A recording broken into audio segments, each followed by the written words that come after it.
저는 선행지수 순환변동이 하나만 최소한 보시자. 코스피가 많이 싸졌다. 지금 오히려 더 적극적으로 참여하시기로 하고 있습니다. 그런 돈을 축적할 기회가 지금 오고 있다. 네.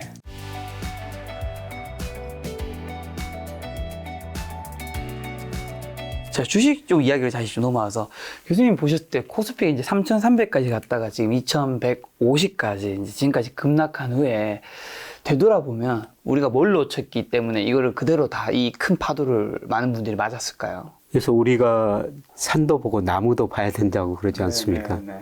근데 정말 제가 그 유튜브도 저도 하고 있습니다만 한 번은 그 제 유튜브 구독자들하고 점심을 한번 아, 먹었었어요. 정말요? 예. 이제 한 10분 정도. 근데 그분들하고 점심 먹으면 보면서요. 정말 좋은 주식 다 샀어요. 네. 애플, 마이크로소프트, 네. 삼성전자, 네. 뭐 네이버 이런 거 다 샀거든요. 네. 근데 이런 모든 주식이 지금 다 급락했지 않습니까? 그렇죠. 30%, 50% 떨어졌어요. 네. 근데 이분들이 놓친 게 뭐냐? 네. 산이라는 것이죠. 산. 거시경제 흐름이라는 거죠. 네. 예를 들어서 선행지수 순환변동치 하나만 보셨더라도요. 네. 주식을 이렇게 안 사신다는 거죠. 선행지수 순환변동치 작년 6월을 고점을 쳤어요. 네. 그리고 올 8월까지 계속 떨어지고 있거든요. 선행지수 순환변동치가 떨어진다는 앞으로 경기가 나빠진다는 신호를 보내줬던 겁니다. 주가도 작년 6월 고점으로 지금까지 30% 이상 떨어졌지 않습니까? 네. 그러니까 이런 거시경제 흐름 하나만 보시면은 삼성전자를 9만 원 뭐 이렇게 비싸게는 안 사신다는 거죠. 네. 이번 보면서 투자자들 보면서 정말 그 종목 공부는 많이 하시는데 거시경제 흐름은 별로 공부를 안 하셨구나. 그러니까 주가가 3천 넘을 때는요 계속 오른다는 이야기만 나왔었죠. 그때 뭐 3천, 4천, 뭐 일부 정치인은 5천까지도 이야기했지 않습니까? 그런데 제가 그때 사실 3천 넘었을 때 많은 젊은 분들이 그냥 토론하자고 그러더라고요. 제가 주가 떨어진다고 그러니까. 네. 그러니까 그분들이 이야기하는 거는 주로 꿈, 그 다음에 우리가 보지 않은 지적 자산, 네. 이런 것들이 주가를 올렸다. 네. 근데 이런 것들은 앞으로 안 사라진다. 네. 근데 저는 그거를 고려해도 주가가 가대평가됐다. 그때 사실 여러 전문분들하고 토론을 많이 했었거든요. 그런데 결국 주가가 떨어졌지 않습니까? 많이 떨어졌죠. 그건 늘 이번에는 다르다 그랬는데 제가 보니까 이번에는 다른 적이 거의 없어요. 결국 주가가 가대평가되면은 제자리에 돌아오거든요. 네. 예. 그러니까 예를 들어 가지고 2019년에도 미국 장단기금 리츠가 역전됐었어요. 네. 근데 미국 경제 굉장히 좋다. 네. 침체 안 온다. 그런데 2020년에 코로나가 오긴 왔지만은 침체에 빠졌지 않습니까? 이번에도 다르지 않았거든요. 네. 예. 그래서 제가 보기에는 투자자들이 거시경제 흐름도 좀 공부하셨으면 좋을 네. 것 같다. 예, 그런데 사실 깨달았어요. 아니, 저도 최근에 놀랐거든요. 네. 예, 제가 한 회사에서 비싼 돈을 받고 강의를 하고 있거든요. 네. 이 거시경제 흐름입니다. 근데 그 회사에서 하자고 그래가지고 누가 거시경제 기본을 공부하시겠습니까? 그랬더니 1,000명 넘게 지원하셔가지고 지금 제 강의를 듣고 있어요. 그걸 보면서 야, 이번 하락 국면에서 많은 투자자들이 거시경제 흐름도 알아야 되겠다. 그렇죠. 이런 생각이 드셨구나. 네, 그걸 느꼈었습니다. 종목들이 거시경제에 쓸려 나갔으니까. 예. 예. 아무리 뭐 좋은 종목 찾아도 뭐 어떻게 안 되는 거니까. 그래서 거시경제 중에서도 많은 지표 볼 수 필요가 없고요. 네. 저는 선행지수 순환변동이 하나만 최소한 보시자. 네. 예, 그러면은 주식을 비싸게 안 산다. 예.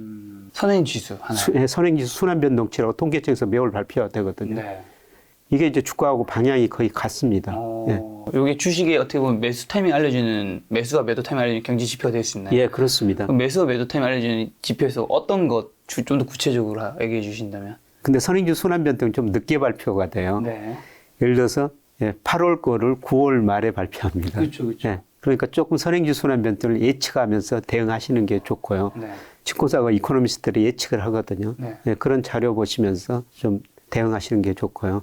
예, 그 다음에 저는 일평균 수출 금액 보고 있고요. 예, 그 다음에 주가에 선행하는 변수들이 여러 개 있어요. 네.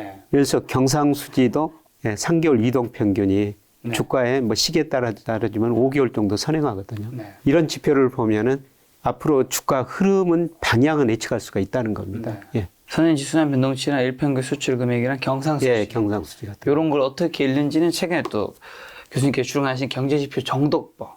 이쪽 자세히 보면 또 나와 있는 거겠죠? 예, 예. 소개해 주셔서 고맙습니다. 예, 그런데 사실 네. 이 책은 2018년에 나왔는데, 네. 뭐 제가 책을 여러 권 써냈습니다만, 네. 그 시황을 다루는 책은 한 3개월 팔리면 안 끝나죠. 팔리더라고요. 네.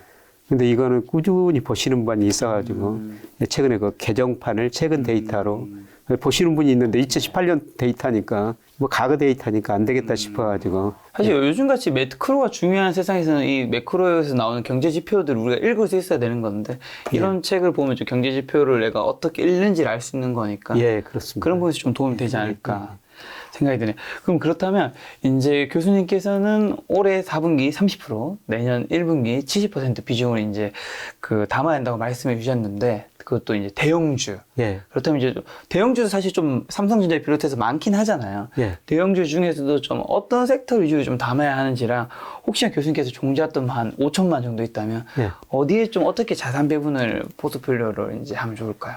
저는 뭐 5천만 원 가지고 있다면은 네. 현금성 자산, 은행 예금으로 네. 한 2천만 원은 좀 가지고 있고요. 네, 일단은 예, 그 다음에 1천만 원 정도는 채권을, 네. 예, 소액 채권 가능하거든요. 네. 뭐 1천만 원 정도는 채권 가지고 있고, 예, 그 다음에 한 1,500만 원은 지금부터 이제 주식을 뭐 삼성전자 네. 뭐 이런 주식 사고요. 예, 저는 사실 저 종목은 잘 모르겠어요. 네. 예, 그래서 이제 제가 지금 서서히 사가는 거는 그냥 코덱스 200 ETF예요. 주가 지수가 제가 지나치게 싸다고 네. 보였기 때문에 이거 하면 주가 지수 오른 만큼 오르거든요. 그렇죠. 예, 저는 사실 코덱스 200 지금 사고 있습니다. 예. 내년 1분기까지 계속 꾸준히 예, 늘리려고 보고 있고요. 네. 예, 그 다음에 저는 뭐 한 500만 원 정도는 금. 예, 내년에 그 달러 같이 떨어질 것이니까 아, 달러 가치가 떨어지면 금 가치가 올라갑니다. 오르나요, 대체로? 예, 예, 금은 달러로 표시되니까요. 내년에 달러 같이 떨어지고 저 500만 원 정도는 금 아니면 그저 비트코인. 네. 네. 예, 그 정도 가지고 소액이니까. 예, 그렇습니다. 예. 이제 4분기 증시 투자 포인트에 눈여겨봐야 될 변수만 혹시 마지막으로 좀 점검해 주신다면. 예, 4분기에는 기업 실적 충격이 한번 올 수가 있으니까요. 네. 예, 그런 거 충격, 뭐 경기 충격, 기업 실적 충격 이런 걸 좀 관심 있게 쳐다보시는 게 좋고요. 예, 그 다음에 사실 우리가 예상 변수는 예상할 수가 없죠. 그렇죠. 예, 그래서 뭐 중국 문제, 대만 문제, 러시아 문제, 북한 문제 이런 여러 가지 문제가 있으니까요. 예, 사실 이런 거는 예측할 수가 없습니다. 예, 제가 말씀드리고 싶은 거는 코스피가 많이 싸졌다. 예, 지금 코스피 PBR이요. 지금 거의 8배에 접근해 가고 있다는 겁니다. 그래서 어제 그 증권사 리서치센터장하고 이런 거 이야기, 주가 뭐 저평가, 어떤 사람들은 더 떨어진다고, 어떤 사람은 덜 떨어졌다, 더 뭐 많이 떨어졌다 그러는데요. 네. PBR이 0.8배가 된 거는요. 우리나라 증권 시장에서 그 일수로 계산하면은 네. 1.7%밖에 안 됐다는 겁니다. 그만큼 주가가 지금 많이 떨어져 있다는 거죠. 네. 그래서 1.8%, 2%를 고려하면은 주식 안 할 이유가 없겠네요. 안 할 이유가 없죠. 예. 98%가 네.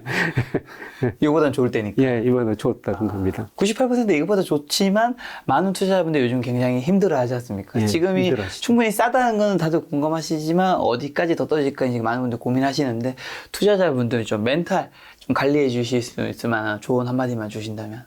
제일 중요한 거는 주가는 장기적으로 오른다. 네. 예, 이거는 사실이거든요. 네. 예. 그리고 지금 주가가 많이 저평가돼 있다. 네. 그래서 지금은 기다리시고 혹시라도 여유 자금 있으면은 네. 내년 1분기까지 주식 투자를 더 늘려야 된다. 그래서 우리가 3천에서 주식시장에 정말 많이 참여하셨지 않습니까? 네. 그 가대평가된 국면에서 그렇게 많이 참여하셨는데요. 왜 이렇게 저평가됐는데 저는 주식시장을 떠나시느냐. 지금 참고 오히려 더 적극적으로 참여하시기라고 하고 있습니다. 전 교수님과 오늘 시간 통해서 느낀 이제 투자 격언 하나 생각나는 게 그 코스피 3,000대 뭐 4,000, 5,000 갈 것이다 하면서 교수님과 뭐 대담을 했던 젊은 분들이 지금은 전과 다를 것이다 라고 했지만 투자 격언 생각해야 되는 거는 사람은 변하지 않기 때문에 지금은 전과 다르지 않다.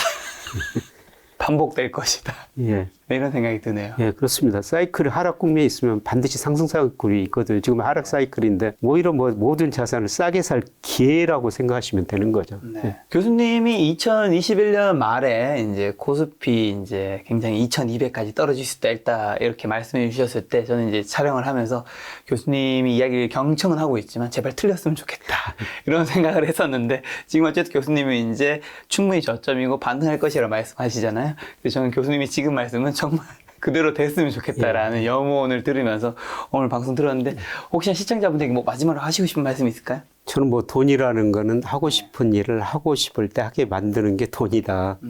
근데 그런 돈을 축적할 기회가 지금 오고 있다. 네. 네, 그런 말씀을 꼭 드리고 싶습니다. 알겠습니다. 그 기회를 많은 분들이 놓치지 않으셨으면 좋겠습니다. 오늘 만남의 손님은 김영혁 교수님이었습니다. 지금까지 여러분 소중한 시간 함께 해주셔서 정말 감사합니다. 오늘도 김 작가였습니다. 고생 많으셨습니다. 고맙습니다.